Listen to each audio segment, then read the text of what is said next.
It is time that we stop and we declare this pandemic emergency over.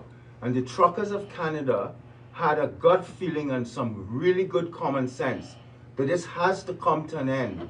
And the problem is that by coming to the population needed to understand that they are backed by solid science.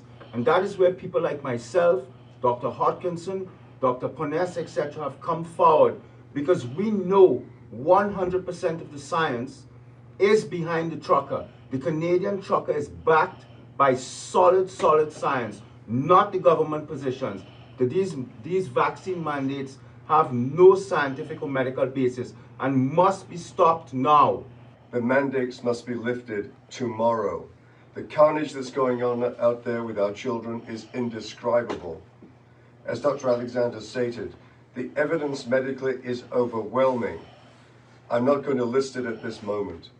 All I am saying is that there's a degree of exasperation that the world must understand listening to this. Canada has been put forward as the epicenter of a major change in how things are run. It's going to transform the usual institutions of politics, of medicine, of law, and the media in ways that we cannot predict. But major changes are coming. And not only that, but we are being watched. We are seeing democracy challenged. And the Chinese are watching us. Make no mistake, this is a moment in history where there's a tremendous amount on the table. Not just vaccination schedules, but the very existence that we want our children to inherit. With that said, I would like to pass over to my friend here, Jeff, as to what's happening on the ground tonight here in Ottawa. Thank you. Thank you.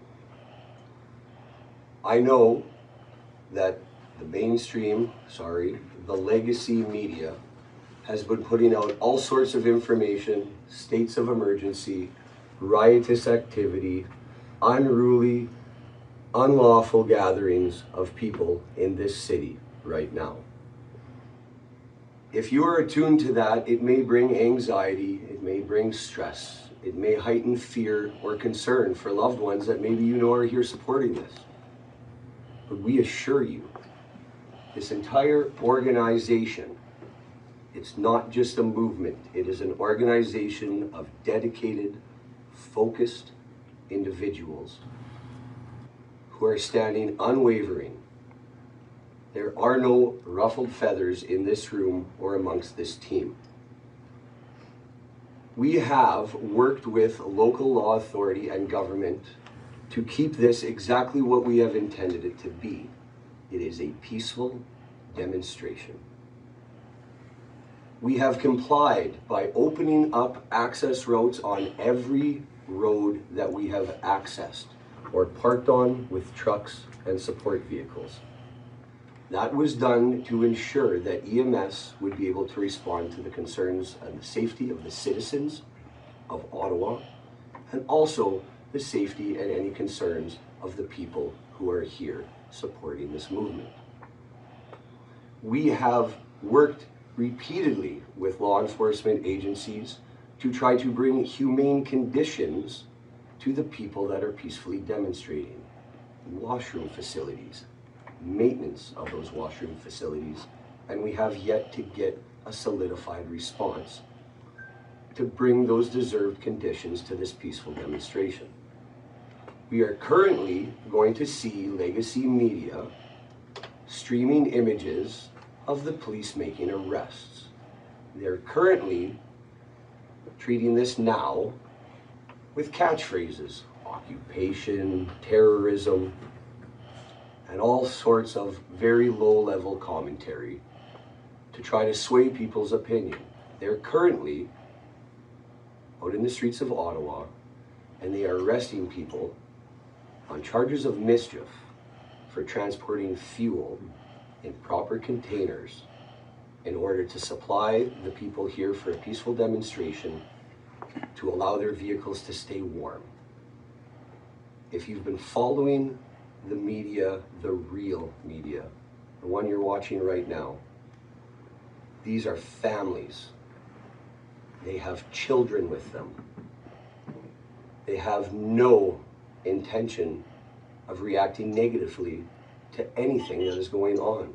This is peace, it is love, and it is absolute unity. Absolute unity. There's nothing wrong with that. It is our right. So it brings all levels of consideration, which I'm not going to expand on right now because that is not the purpose. My intention is to assure those supporters, the truckers, the community of Ottawa, and all other citizens that are involving themselves with helping pass this message that we must keep the foundation solid.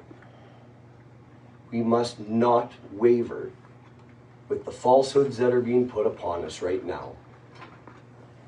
It is going to be an anxious experience. It is going to be tense if you are out in the street right now trying to aid your fellow man, woman, or family to keep them comfortable and fulfill their needs while we continue to demonstrate until we're acknowledged. But it is essential that we keep the same message. It is peaceful. It is unified. We will not have shows of violence at all towards law enforcement, and we must understand they are doing their job. They are doing their duty to protect the citizens. Though we may not agree with the actions that are being taken, we will not resist. We will not become violent. We will not act out. And my advice to those who are sitting in their trucks continuing to support what we know is right, we are here for you. We have a legal team. If you are charged or arrested for any reason, my best advice at this point is to be calm, with zero comment, to comply with the instruction given to you with the officer that is engaging you. If they ask you to put your hands behind your back, simply do so. No gestures, no comments, no nods. Simply follow that instruction and be peaceful about it.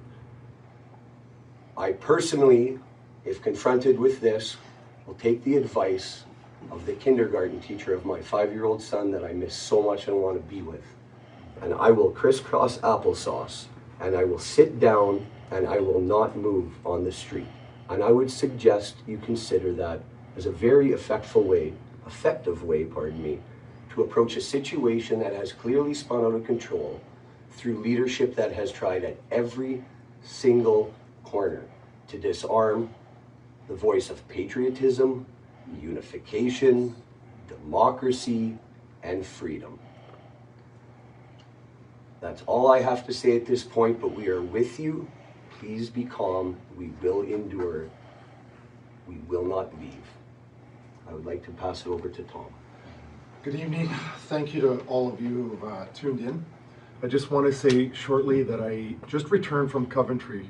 Coventry, for those of you who don't know, is one of our major locations that we have a lot of families, a lot of trucks, we have a lot of supplies. We have extremely high morale. Approximately 2 hours ago, Ottawa Police have showed up in a very aggressive show of force. There was probably over 100 police officers in tactical gear with snipers on the roof. And I'm very pleased to report that all of our truckers, all of our families kept their composure. It was extremely peaceful. They came in, they took the fuel, which was their intent. Their intent was to come in, confiscate the fuel that we have, that was donated or purchased to be distributed for the trucks. However, I'm pleased to say that that has no impact on our ability to continue operations whatsoever. It was absolutely inconsequential, and I would offer that I believe it was a very critical mistake on their part. It had no impact on our operations, but it certainly raised morale within the occupants, or excuse me, the people that are at Coventry. And I'm not going to take a bow, but I'm very, very proud of the way our truckers conducted themselves. peacefully. There were 2 arrests for 2 people that failed to provide identification when asked by an officer, so they were arrested. And if that's the worst that can happen tonight, I'm very happy with that. In fact, I'm very proud of the way all of our people conducted themselves. And so we have a lot of support. So for you tuning in at home, just know that so what, they took a little bit of fuel that we're going to replace. It has no impact on what we're doing. It's inconsequential what they've done. It was a drastic show of force. Tomorrow, I will be making a public statement to outline what we believe to be a very measured, reasonable way forward. We believe it to be responsible. We believe it to be safe. And we would like to make that statement tomorrow to try to get interested parties to a negotiating table. So please tune in to that tomorrow. We'll provide some more details. And I'd like to say something for everybody's understanding. This is not a police solution. There is no policing resolution to this. This is a political solution. The Chief of Ottawa Police cannot give us what we want. The Prime Minister of Canada, he has the power to do that. His cabinet has the power to do that. The Government of Canada has the power to end this. They need to sit down and talk with us.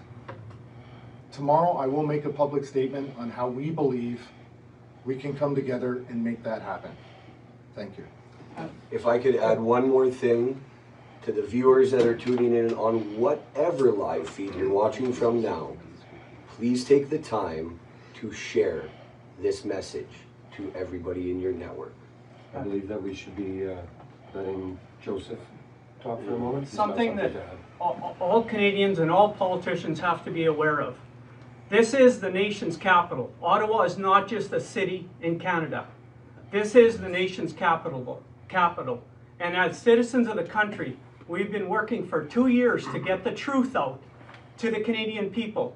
And it took the truckers to create a platform that's allowing these doctors, these brave and doctors that are speaking truth about the truth in science.